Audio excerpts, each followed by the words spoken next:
C'était hier, jeudi 14 mai 2015, là, que Haitian American Chamber of Commerce, Dr. Jean-Pierre Austin ak Haitian Heritage Museum, t'est organisé en rencontre avec coordinateur spécial pays les États-Unis en Haïti, M. Thomas C. Adams, pour le cap bay un compte rendu sur le travail que le gouvernement américain déjà réalisé en Haïti. Problème citoyenneté en Dominicanie et puis affaires élections qui gagnent pour fête dans le pays d'Haïti dans l'année ça. On équipe à l'NTV qui était sur place, à inviter au suivre.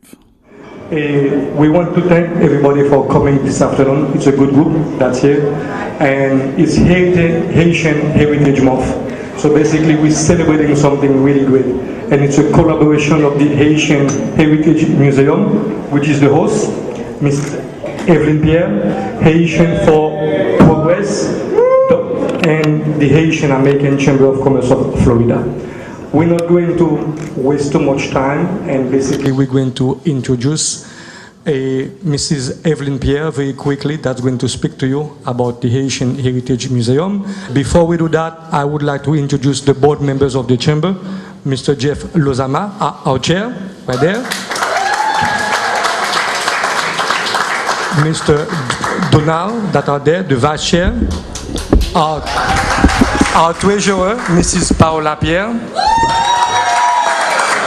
Our secretary is there tonight. Where is he? Mr. Patrick Martin.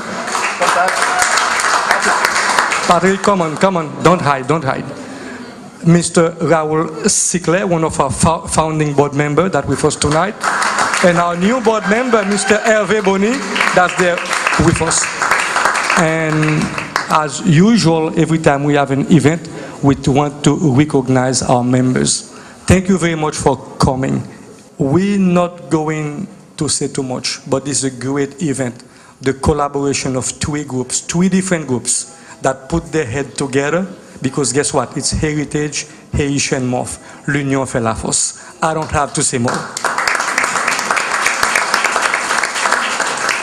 I would like to introduce to you Mrs. Evelyn Pierre, the Executive Director of the Haitian Heritage Museum, that will tell you exactly why we're there, what they're doing, and what's next for the museum.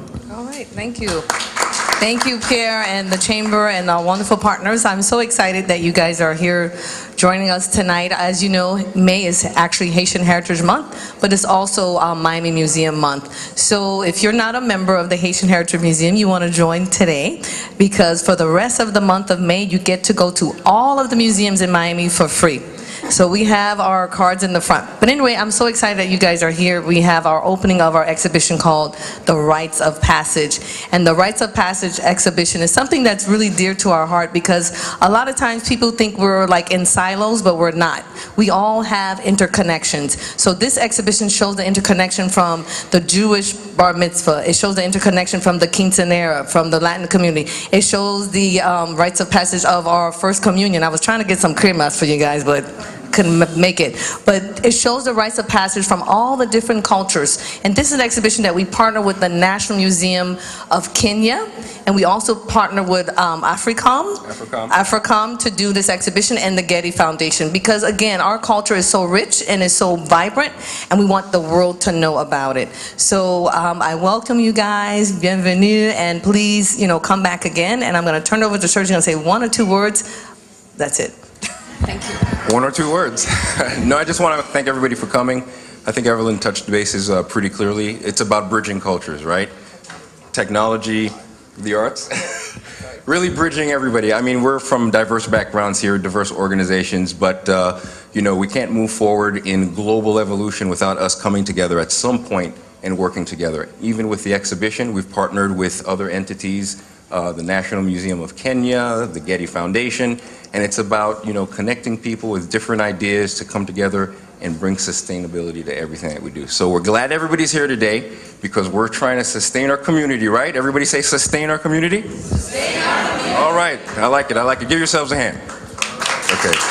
So I'm not gonna hold the mic all night, but I just want to thank everybody again, the Haitian Chamber, and all of you that have come to support each other this evening. Be blessed. Thank you so much. All right, but without further ado, I want to bring up Dr. J.P. Austin to the podium. My charge tonight is to introduce our guest speaker, Mr. Tom Adams. But before doing so, I wanted to thank Evelyn for putting together this amazing event. We were very fortunate, I think we're very fortunate to have with us tonight, and I'm honored to be able to present Mr. Tom Adams tonight, who I now consider to be a friend, which is a great thing to say. And Tom is a friend of Haiti, which puts him at a special place in our hearts, I think. I'm just thinking that his title, anyway, he retired about 5 years ago, mostly doing funding in Europe and Eurasia, but then Secretary of State Hillary Clinton brought him back to run the Haitian desk at the State Department. And he's been doing an incredible job. He just came back from Haiti today, actually. We spent the last few hours talking a little bit about that, and I hope he talks a little bit about that tonight. I told him I wanted him to talk a little bit about what the U.S. policy has been in the past, what they've done, especially since the earthquake, and what the future looks like moving forward. Talk a little bit about the Dominicans of Haitian descent, which is an issue that's close to our hearts, I think. Elections.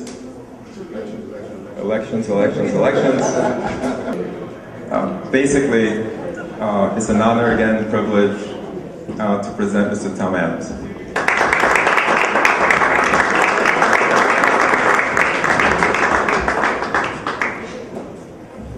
Thank you. It was terrific. It's terrific to see how Haitian culture is being honored and preserved here at this museum. And so it's great to be here. I've talked to a bunch of people here tonight, and they've sort of said the things they're interested in. But let me just talk a little bit about where we are on our U.S. assistance to Haiti, and then where I think Haiti is. A little over 5 years ago, Haiti had the largest urban disaster in modern times.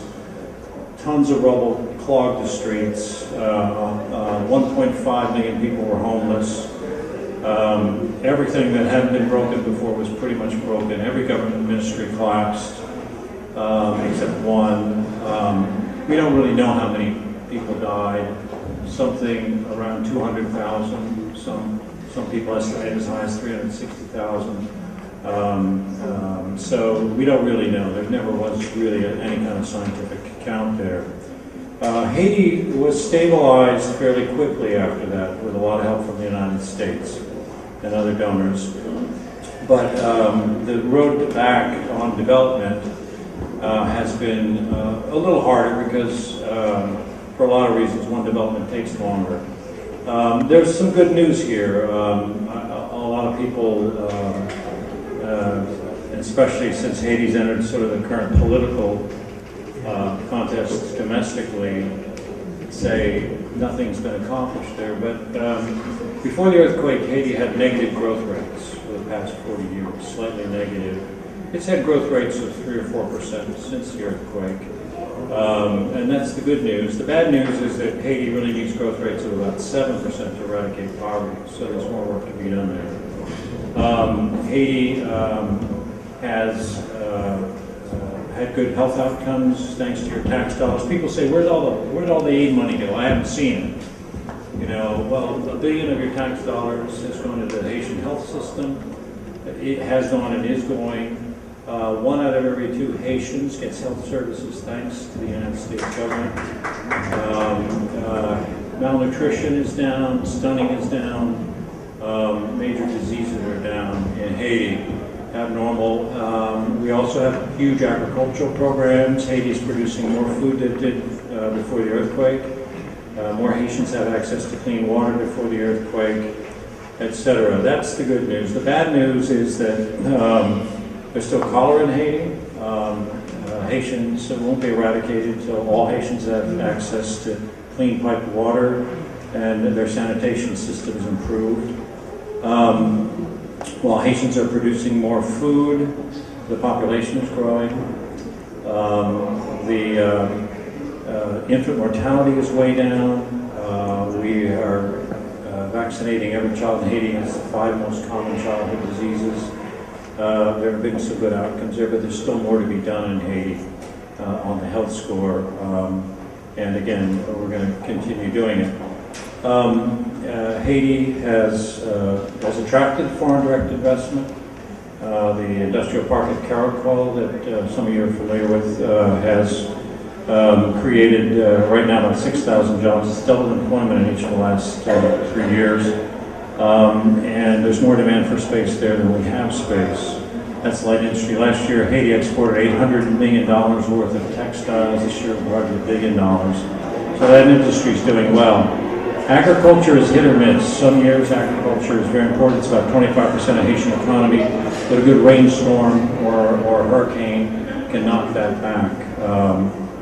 Haiti has other potential. Tourism is being developed. There's also potential for mining.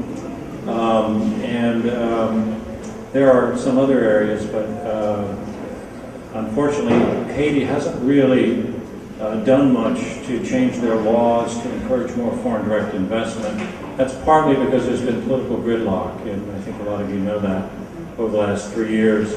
There's a chance to finally break it. There will be elections in Haiti. I get asked for everybody saying there really are going to be elections in Haiti this year, and I can assure you there will be. There are a lot of wrinkles in it. It's very complicated explaining to people the Haitian Constitution and the election here, but it will happen. And I'd be glad to answer some questions on that. The other thing I get asked for is that I think a lot of you are familiar with the ruling of the Supreme Court of the Dominican Republic almost a year ago, where the court basically said that people born in the Dominican Republic were not necessarily citizens if they were born after 1929. This was very popular in the Dominican Republic, where anti-immigrant sentiment is unfortunately high, not unlike it is in some states of our own country, unfortunately. The government of President Medina used his political influence to get a law passed to regularize this. But there was a threat that when a period to register people to use this path to citizenship, when the time limits expired on June 16th, there would be mass deportations. 30,000 or more Haitians or Dominicans of Haitian origin would be expelled from the country. And we've been engaging very heavily with the Dominicans on this. I visited the Dominican Republic about a month ago, and I met with the foreign minister and the president. And I think because of some quiet diplomacy and some other actions by international organizations, is there won't be mass deportations there. There will be some deportations because the Dominican Republic, just like the United States, has the right to deport illegal migrants.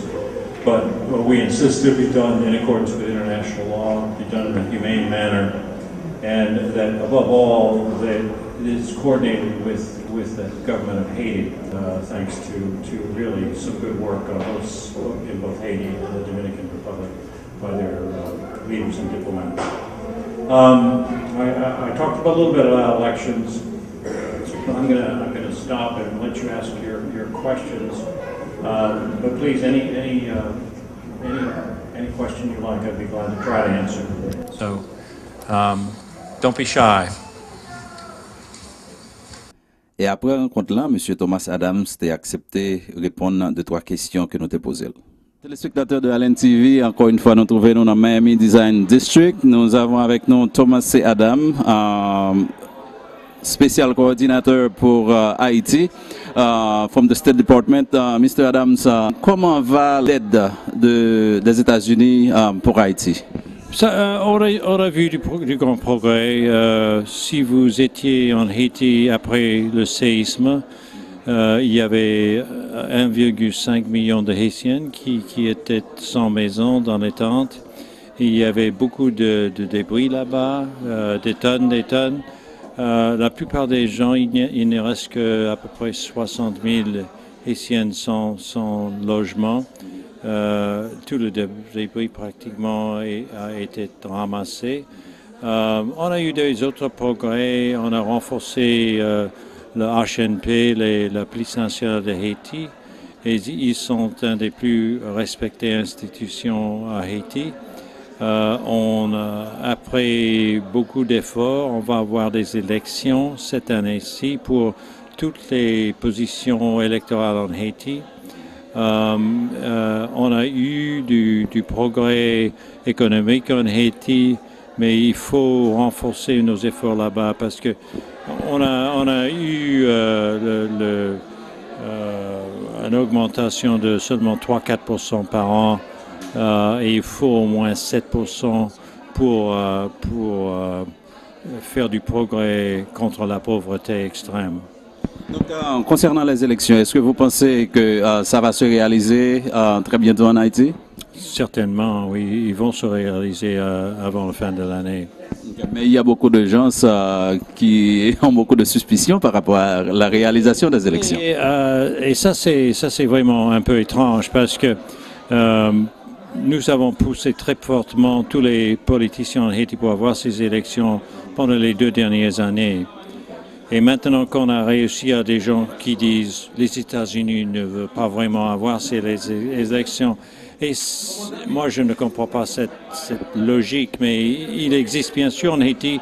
Alors, j'aime bien, c'est bon d'avoir la chance avec vous de dire clairement que nous allons supporter les élections, le droit des Haïtiens de choisir leurs leaders. C'est très important pour nous dans une démocratie. Et ça se fera. En tant que coordinateur spécial pour Haïti, comment est-ce que vous voyez l'évolution de l'industrie à Caracol? Oui, pendant les 3 dernières années, les employés ont doublé. Ils ont commencé la première année avec 1200 employés, puis on a eu 2500. À la fin de l'année dernière, il y avait plus de 5000. Maintenant, il y a plus de 6000. Et je pense que peut-être ça va doubler cette année-ci si on peut faire la construction des nouveaux bâtiments. Il y a plus de demande pour l'espace qu'il y a des bâtiments. Et on va construire beaucoup plus de bâtiments. Il y a 14 là-bas. Mais on n'occupe que 12% du terrain. Et ça avance, ça avance. L'année dernière, le Haïti a exporté quelque chose comme 800 millions de dollars de vêtements fabriqués en Haïti, dans pas seulement à Caracol. Et cette année-ci, ce sera plus d'1 billion de dollars. Comme vous savez, le Congrès des États-Unis ont proposé de faire des extensions du Hope et Help Act pour 5 années de plus. Et ça sera bon pour Haïti aussi, pour cette industrie. Il y a du progrès dans l'agriculture aussi. Haïti produit plus de nourriture qu'avant le séisme, mais quand même, ils importent plus de la moitié de leur nourriture. Et il faut faire plus d'efforts. Oui, il y a beaucoup de problèmes, mais nous avons des grands programmes qui ont déjà aidé plus de 20 000 fermiers là-bas. Vous savez que sur la jeunesse d'Haïti, la population de la jeunesse à Haïti s'élève à près de entre 50 et 61% de jeunes disposés à travailler. Oui. Mais il y a le manque d'éducation, il y a le manque de formation professionnelle aussi. Oui. Comment est-ce que l'USAID compte aider le pays à surmonter ce problème-là? Oui. Au début, après le séisme, on a introduit 2 programmes pour faire l'enseignement vocationnel, vocational training, dans deux professions. Un dans la construction, dans un pays qui a été battu par le séisme, il faut reconstruire. Et puis, on a aussi fait cet enseignement dans l'industrie des vêtements. Maintenant, on fait des efforts pour agrandir ce programme dans plus de spécialisation. Par exemple, le gouvernement haïtien a demandé de faire de l'enseignement pour les gens qui maintiennent les machines dans les usines qui fabriquent les vêtements, etc. Alors, plus sophistication et bien sûr, on fait ça. Avec l'éducation, comme vous savez, le président Martelly a fait un grand effort pour augmenter le numéro des étudiants en Haïti, mais ça reste encore un problème parce que il faut payer les instructeurs plus. Il faut les meilleurs matériaux et l'USAID a développé des programmes pour early reading en français on dira de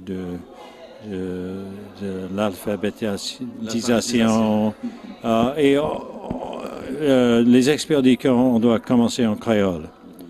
Et puis, un peu plus tard, on peut faire l'addition de français, oui. Et aussi anglais, plus tard l'anglais, parce que ça c'est une langue qui devient de plus en plus importante en Haïti. Mais on fait du progrès chaque année. Mais il y a encore l'éducation offerte par le gouvernement, c'est seulement 15% de la population. La plupart des Haïtiens sont soit dans les écoles privées, les écoles religieuses, etc., les ONG, les écoles des ONG.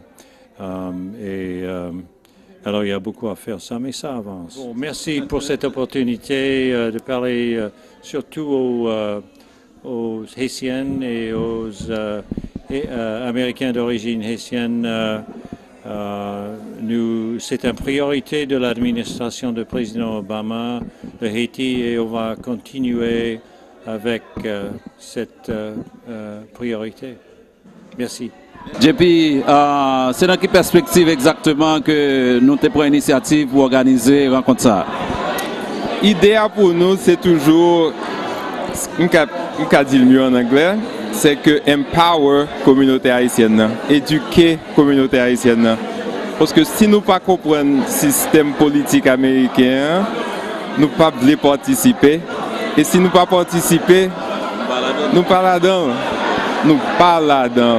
Et l'idée, c'est que nous aimons que la communauté connaisse que il y a une série de bagages qui passent pour participer là-dedans. C'est pour ça que nous faisons M. Vin là, il y a 100 plus de monde qui viennent pour entendre ça, qui ça que le système américain a fait pour payer nous, pour 10 millions de gens qui souffrent. C'est surtout pour ça. Okay. Il y a plusieurs questions que l'audience a déposées. Il y a un pile concernant l'élection qui va venir là. Il y a un pile question tout par rapport à l'involvement du gouvernement américain dans le développement Haïti. Mais est-ce que vous-même, vous trouvez que la réponse que M. Adam Steba est satisfait de dire ça? Bon, c'est que la question était superbe. Réponse n'est pas suffisante. Et il retourne à même point avant. C'est que si nous ne pas participer dans le système, si nous ne pas voter le gain élection, surtout que le bail c'est important pour nous.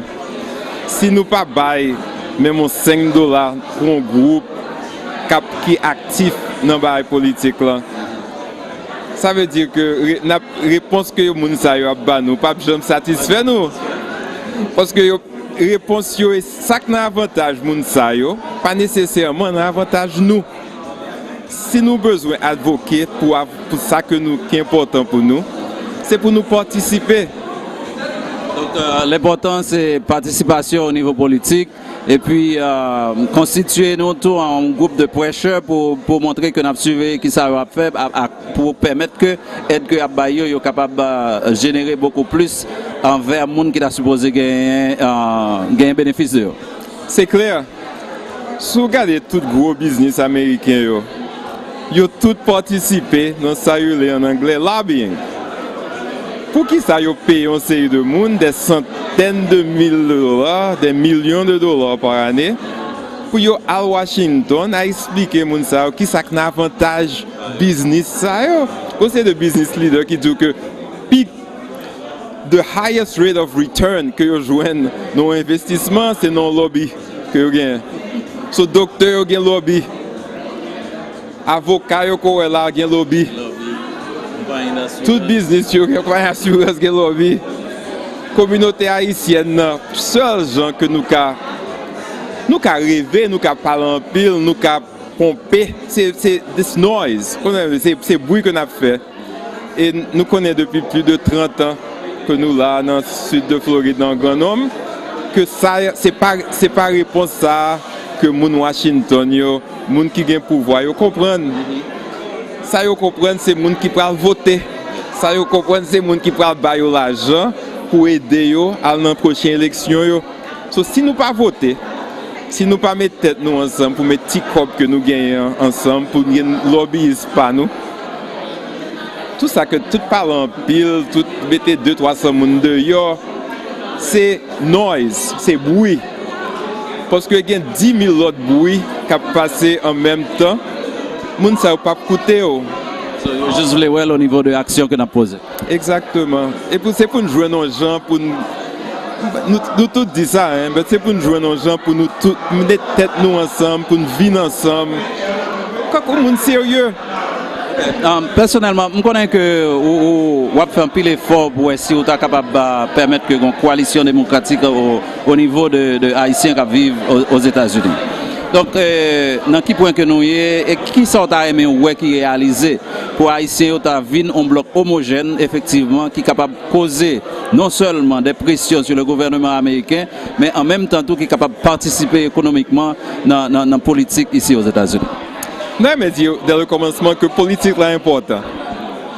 Parce que les gens qui ont le pouvoir politique, on sait de décisions qu'il a fait, qui peuvent affecter directement.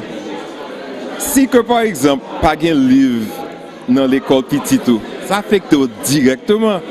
Si tout professeur dans l'école Timoun Poyo pas super, pas intéressé pour petit tout progresser, ça va affecter directement. Ça va affecter les prochaines générations directement. Pour qui ça a série de monde aux États-Unis qui est loin. Et pour regarder une série de positions que les politiciens prennent. Par exemple, redlining. Okay? Il y a un certain moment que sous noirs aux États-Unis, ou pas de joindre loan, ou pas de joindre un point pour acheter un caille dans une série de quartiers. Ils ont carrément dit que ou pas acheter caille dans le quartier ça. Qui ça fait? 20 ans plus tard, si on l'autre groupe ethnique joue un point ça, il y a un bagage que le cas revend après 20 ans.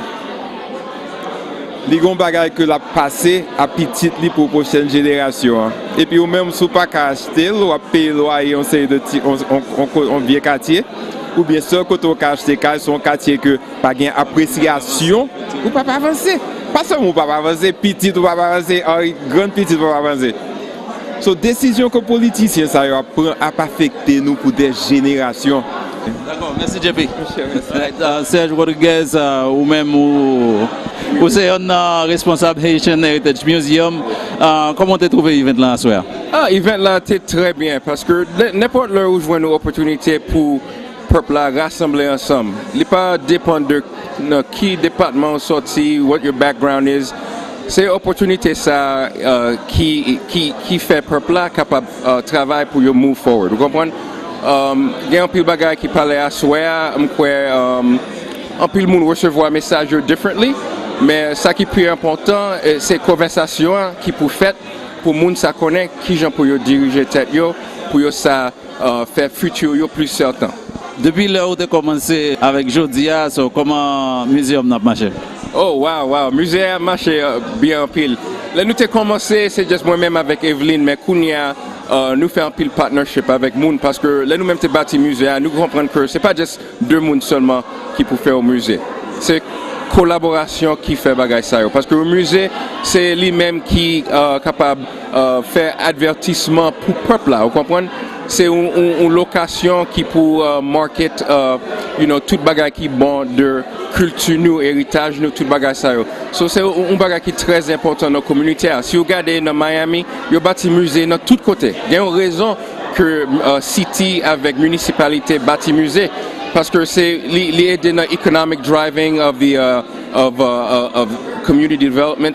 tout bagage ça a un rôle. So nous croyons que si nous avons un musée haïtien, il est capable d'agir même dans la communauté pas noire pour lui ça attirer attention qui bon.